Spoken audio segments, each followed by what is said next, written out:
Oke, Assalamualaikum warahmatullahi wabarakatuh, dan selamat pagi. Hari ini kita berjumpa kembali pada pembelajaran matematika di bab 7, materi garis dan sudut, pada pertemuan keempat. Nah, di pertemuan sebelumnya, kalian sudah mempelajari tentang hubungan garis dan sudut, kemudian hubungan sudut dengan bidang, garis dan bidang, kemudian perbandingan dari ruas garis. Nah, pada materi kali ini saya akan membahas tentang hubungan antar sudut. Nah, hubungan antar sudut itu ada tiga. Nah, ini yang pertama, yaitu dua sudut saling berpelurus atau bersuplemen.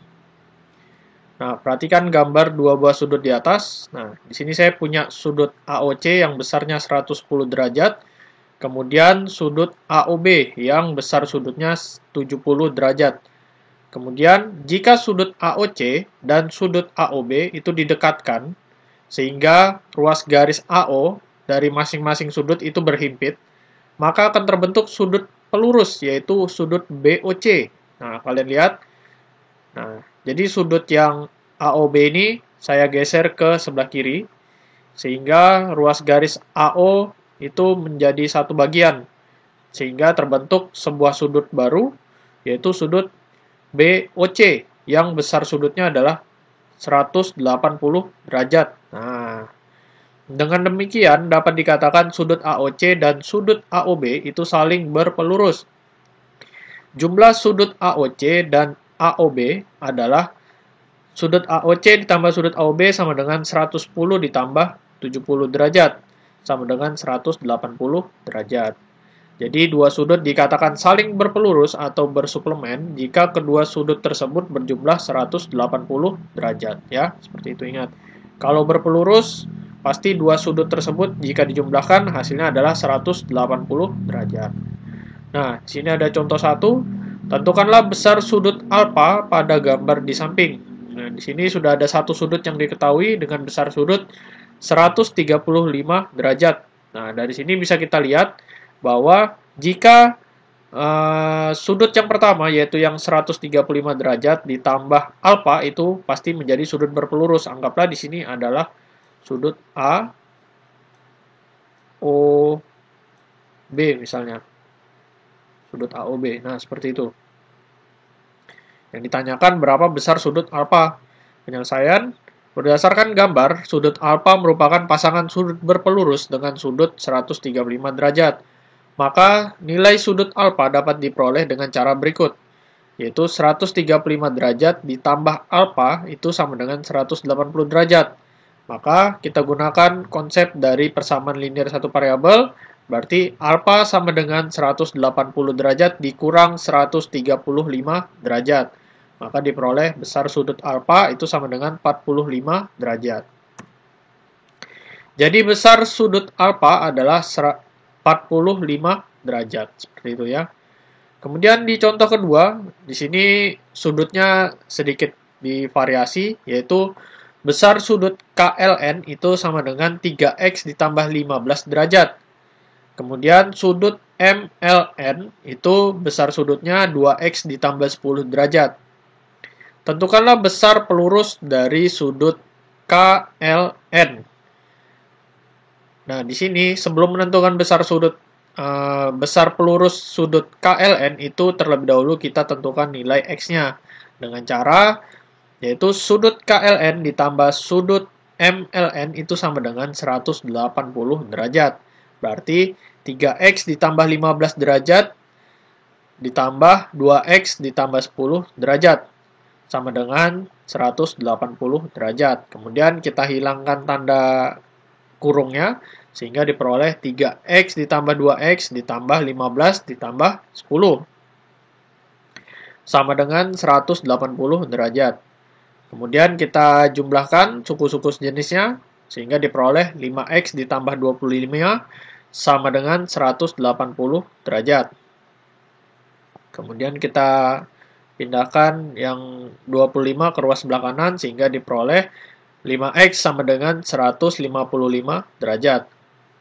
Berarti nilai X itu sama dengan 155 dibagi 5. Hasilnya sama dengan 31 derajat. Ini baru menentukan nilai X. Kemudian kita lihat soalnya. Yang ditanyakan adalah besar pelurus dari sudut KLN. Yang ditanyakan bukan besar sudut KLN, tetapi pelurusnya. Atau pasangan sudut pelurus dari sudut KLN. Pasangan pelurus dari sudut KLN itu berarti MLN ya. Berarti pelurus dari sudut KLN itu sama dengan sudut MLN. Berarti sudut MLN itu sama dengan 2 dikali X. X-nya kita ganti 31. Berarti 2 dikali 31 ditambah 10 dalam derajat. Sama dengan 62 derajat ditambah 10 derajat. Hasilnya sama dengan 72 derajat. Jadi besar pelurus sudut KLN itu adalah 72 derajat ya, seperti itu. Oke, ini tugas 2 bab 7 nomor 1, tentukanlah pasangan sudut pelurus dari sudut-sudut berikut. Yang A itu sudut 85 derajat, yang B 100 derajat, yang C 137 derajat. Kemudian nomor 2, tentukanlah pasangan sudut penyiku dari sudut-sudut berikut. Yang A 28 derajat, yang B 63 derajat, dan yang C adalah 75 derajat. Jadi kalian diminta untuk menentukan pasangan-pasangan sudut yang ada di soal. Jadi nomor 1 pasangan dari sudut pelurusnya, kemudian yang nomor 2 adalah pasangan dari sudut penyikunya. Oke, hubungan antar sudut yang kedua yaitu dua sudut saling berpenyiku atau berkomplement. Tadi kalau yang pertama adalah bersuplemen, yang artinya dua sudut saling berpelurus, sekarang yang berkomplement atau dua sudut yang saling berpenyiku. Nah, perhatikan gambar sudut di samping. Sudut PQR merupakan sudut siku-siku sehingga besar sudut PQR itu sama dengan 90 derajat. Nah, seperti ini. Jadi saya punya sebuah sudut yaitu sudut PQR di mana sudut PQR ini adalah sebuah sudut siku-siku atau sudut 90 derajat. Jika pada sudut PQR ditarik garis lurus atau digambar sebuah garis lurus dari titik sudut Q, maka akan terbentuk dua buah sudut baru. Nah, yaitu sudut PQS dan sudut RQS. Jadi, sebuah garis lurus yang kita buat tadi kita beri nama yaitu sudut ruas garis SQ atau QS. Nah, seperti ini. Nah, dari dua sudut yang terbentuk tadi, ternyata sudut 90 derajat tadi terbagi menjadi dua bagian, yaitu pada sudut PQS dan sudut RQS. Sudut-sudut yang baru terbentuk, yaitu PQS dan sudut RQS itu merupakan pasangan sudut yang saling berpenyiku atau berkomplement. Kenapa disebut saling berpenyiku? Jika dijumlahkan, kedua sudut tersebut hasilnya sama dengan 90 derajat. Nah, jadi kalau itu saya misalkan besar sudut PQS sama dengan X derajat, kemudian sudut RQS itu sama dengan Y derajat, maka diperoleh X derajat ditambah Y derajat sama dengan 90 derajat. Jadi bisa kita lihat untuk mencari nilai X itu bisa kita peroleh dengan cara X derajat sama dengan 90 derajat dikurang Y derajat. Dan kalau kita menentukan Y derajat bisa dengan cara Y derajat sama dengan 90 derajat dikurang X derajat. Begitu ya. Jadi dua sudut dikatakan saling berpenyiku atau berkomplement jika jumlah besar kedua sudut tersebut adalah 90 derajat. Jadi kalau dua sudut dijumlahkan kemudian hasilnya adalah 90 derajat, maka sudut tersebut merupakan sudut yang saling berpenyiku atau berkomplement. Oke, ini contoh yang ketiga. Perhatikan gambar di samping, kemudian tentukanlah yang pertama nilai X-nya, nilai X derajat ya. Nilai X derajat, bukan nilai X, tapi nilai X derajat, yaitu sudut yang besarnya X derajat. Kemudian besar sudut penyiku dari sudut X derajat. Dan yang C besar sudut pelurus dari sudut X derajat. Nah, jadi penyelesaian yang pertama bisa kita lihat dari gambar, yaitu misalnya ini adalah A, ini adalah B, dan ini adalah C, kemudian ini adalah D. Nah, nilai X ini nilai X derajat ini bisa kita lihat dari mana? Dengan cara kita tentukan dulu nilai X-nya, yaitu dengan cara menjumlahkan sudut CBD ditambah sudut ABD itu sama dengan 90 derajat, seperti itu. Nah, menentukan nilai X derajat itu dengan cara 4X derajat ditambah X derajat sama dengan 90 derajat. Berarti 5X derajat sama dengan 90 derajat. X derajat sama dengan 18 derajat. Berarti besar nilai dari sudut X derajat itu sama dengan 18 derajat, seperti itu. Kemudian untuk besar sudut berpenyikunya yang mana? Besar sudut berpenyikunya itu berarti 90 derajat kita kurang dengan X derajat, yaitu besar sudut ABD, atau 4 dikali 18 itu hasilnya akan sama. Maka kita peroleh besar sudut penyiku dari sudut X derajat itu sama dengan 90 derajat dikurang X derajat, atau dikurang 18 derajat. Maka kita peroleh hasilnya adalah 72 derajat. Berarti besar sudut ABD itu sama dengan 72 derajat, seperti itu. Kemudian kalau sudut berpelurus itu bagaimana? Sudut berpelurus berarti yang ini. Ini saya misalkan E. Berarti sudut pelurus dari sudut X itu berarti sudut ABD. Berarti sudut ABD.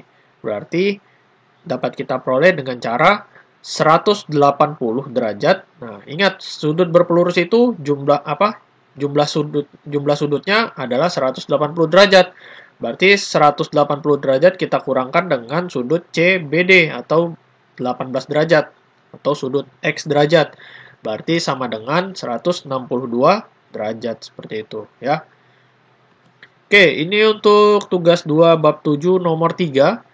Diberikan sebuah gambar yaitu sudut PQS dan ada sudut SQR dan pelurus dari PQR, di mana besar sudut PQS itu sama dengan 7X ditambah 8 dalam derajat, kemudian 5X sudut SQR yaitu 5X ditambah 4 dalam derajat. Perhatikan gambar di atas, kemudian tentukanlah. Yang pertama adalah nilai X, ini nilai X ya, bukan nilai dari X derajat itu berapa. Jadi nilai X, kemudian pelurus dari sudut PQS. Ingat, pelurus dari sudut PQS, bukan besar dari sudut PQS ya. Oke, yang terakhir hubungan antar sudut yang bagian ketiga, yaitu dua sudut saling bertolak belakang. Maksudnya bagaimana, Pak?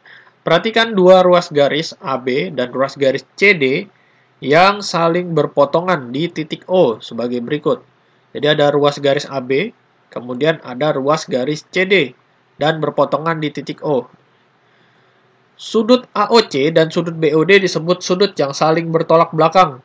Begitu juga sudut BOC dan sudut AOD yang saling bertolak belakang. AOC yang mana? AOC yang ini, yang atas. Yang atas menghadap ke bawah. AOC. Sudut bertolak belakangnya yang mana? Pasangannya BOD. Ini yang bawah ini ya. Nah, ini jadi saling bertolak belakang. Kemudian yang BOC itu juga bertolak belakang dengan AOD. Seperti itu. Pertanyaannya, bagaimana dengan besar sudut dari pasangan sudut yang saling bertolak belakang? Perhatikan ilustrasi berikut. Nah, jadi sudut AOC itu kalau kita jumlahkan dengan BOC, itu sama dengan 180 derajat. Karena apa? Karena dua sudut ini saling berpelurus antara AOC dan BOC. Kemudian kalau kita misalkan kita tentukan sudut BOC, maka kita peroleh sama dengan 180 derajat dikurang sudut AOC. Anggaplah ini adalah sebuah persamaan satu. Kemudian saya punya lagi sudut AOD, itu kalau kita jumlahkan dengan sudut AOC, maka nilainya sama dengan 180 derajat, yaitu sudut berpelurus. Berarti AOD ini merupakan sudut berpelurus dari AOC berarti. Nah, kemudian kalau kita tentukan sudut AOD, maka kita peroleh hasilnya sama dengan 180 derajat dikurang sudut AOC. Anggaplah ini adalah persamaan kedua. Berarti, berdasarkan persamaan 1 dan persamaan 2, dapat diperoleh kesimpulan bahwa besar sudut BOC itu sama dengan besar sudut AOD, sama dengan 180 derajat dikurang sudut AOC, seperti itu. Nah, berarti dapat kita simpulkan bahwa Kalau dua sudut yang saling bertolak belakang, maka besar sudutnya akan bernilai sama. Seperti itu. Kalau tidak sama, berarti besar sudut kedua sudut tersebut bukan sudut yang saling bertolak belakang. Jika dua garis berpotongan pada dua sudut yang letaknya saling membelakangi di titik potongnya, disebut dua sudut yang bertolak belakang. Dua sudut yang bertolak belakang adalah sama besar. Nah, seperti itu, besar sudutnya sama. Contoh, diketahui besar sudut SOP itu sama dengan 45 derajat. Tentukanlah yang pertama besar sudut ROQ, kemudian yang kedua besar sudut SOR, kemudian yang ketiga adalah besar sudut POQ. Penyelesaian yang pertama, besar sudut ROQ. Tadi SOP yang ini, SOP.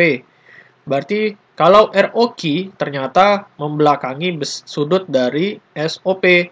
Berarti sudut ROQ merupakan sudut yang bertolak belakang dengan besar sudut SOP. Sehingga besar sudut ROQ itu sama dengan 45 derajat. Sama ya hasilnya. Kemudian yang bagian B, sudut SOR itu terletak di mana? SOR. Ternyata sudut SOR ini merupakan sudut pelurus dari sudut ROQ. Berarti bisa kita cari dengan cara sudut SOR ditambah sudut SOP sama dengan 180 derajat. Berarti sudut SOR ditambah 45 derajat sama dengan 180 derajat. Maka sudut SOR sama dengan 180 derajat dikurang 45 derajat. Hasilnya sama dengan besar sudut SOR sama dengan 135 derajat. Kemudian yang bagian C, itu sudut POQ adalah sudut yang bertolak belakang dengan sudut SOR. Sehingga besar sudut POQ itu sama dengan sudut SOR, yaitu 135 derajat. Nah, ini tugas nomor 2 bab 7, nomor terakhir, yaitu diketahui seperti gambar di atas, ada sudut ABC, ada sudut EAF, kemudian ada EAC dan sebagainya, kemudian ada sudut DBA atau ABD. Yang ditanyakan adalah tentukan besar sudut ABC, kemudian yang kedua adalah tentukan besar sudut FCG, ya, seperti itu. Gunakan konsep-konsep dari 3 hubungan antar sudut. Yang pertama adalah sudut yang saling berpelurus, kemudian yang kedua sudut yang saling berpenyiku, dan yang ketiga adalah sudut yang saling bertolak belakang, seperti itu ya. Oke, pada pertemuan kali ini materinya saya rasa cukup. Terima kasih atas perhatiannya. Silakan jangan lupa di subscribe dan di share video ini jika kalian anggap bermanfaat. Saya akhiri, terima kasih. Assalamualaikum warahmatullahi wabarakatuh.